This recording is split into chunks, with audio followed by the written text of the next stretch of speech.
اللهم صل على محمد وعلى آل محمد كما صليت على إبراهيم وعلى آل إبراهيم إنك حميد مجيد وبارك على محمد وعلى آل محمد كما باركت على إبراهيم وعلى آل إبراهيم إنك حميد مجيد.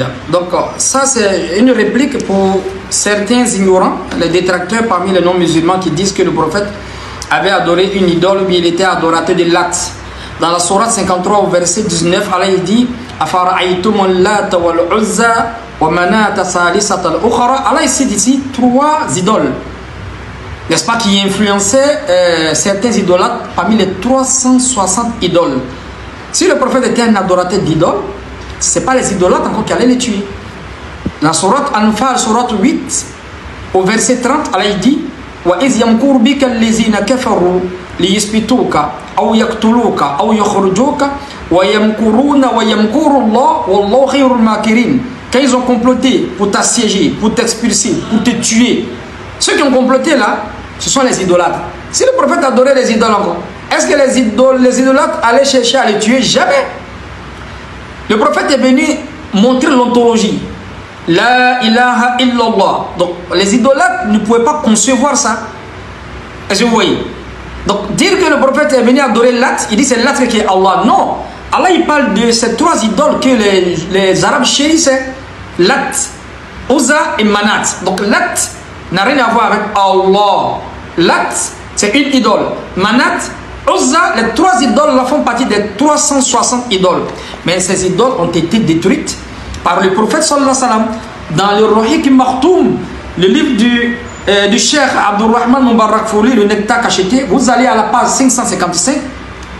Le récit dit: le messager d'Allah entre dans la sainte mosquée et la purifie en la débarrassant des idoles. On avait dit que les 10 000 saints qui ont été camouflés par les 7 myriades dans Deutéronome 33 verset 2, ils sont venus ouvrir la Mecque avec le prophète sallallahu alayhi wa sallam. Le prophète, qu'est-ce qu'il a fait?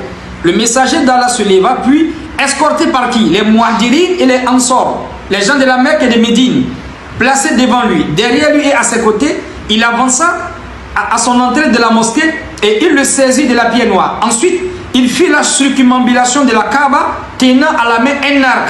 C'est l'arc que j'ai corroboré dans Apocalypse 6 verset 2 où on dit qu'il y a un fils de l'homme qui tenait l'arc. Donc le prophète, le fils de l'homme qui tient l'arc, c'est le prophète de l'islam, c'est le prophète Mohammed sallallahu alayhi wa sallam. Donc ici, le prophète il fait la circumambulation, après il tenait l'arc. Qu'est-ce qu'il a fait? Autour et au-dessus de celle-ci se tenaient 360 idoles, au-dessus, autour. Le prophète les fait tomber, il se mit à faire tomber à l'aide de son arc en disant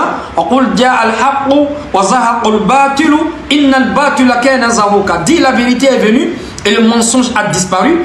Et bien le mensonge est destiné à disparaître. Donc tout le mensonge fait partie, toutes les idoles font partie du mensonge. Donc Lat est dedans, c'est une idole. Manat, Uzza, toutes les 360 idoles, le prophète les a fait tomber. Vous allez dire encore le prophète a adoré envers une idole. Pourquoi Allah a fait descendre le verset, la sourate où Allah il dit ça n'a aucun sens. Alors que cette sourate montre que le prophète n'a jamais adoré une idole.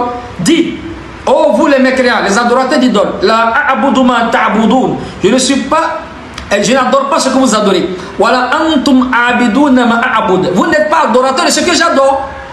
Donc le verset là montre que les adorateurs d'idoles combattaient le prophète, mais ils n'aimaient pas ce que le prophète adorait, mais celui que le prophète adorait qui est Allah. Donc il n'a jamais adoré une idole.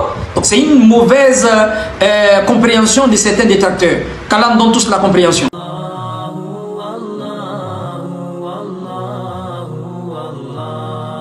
Allah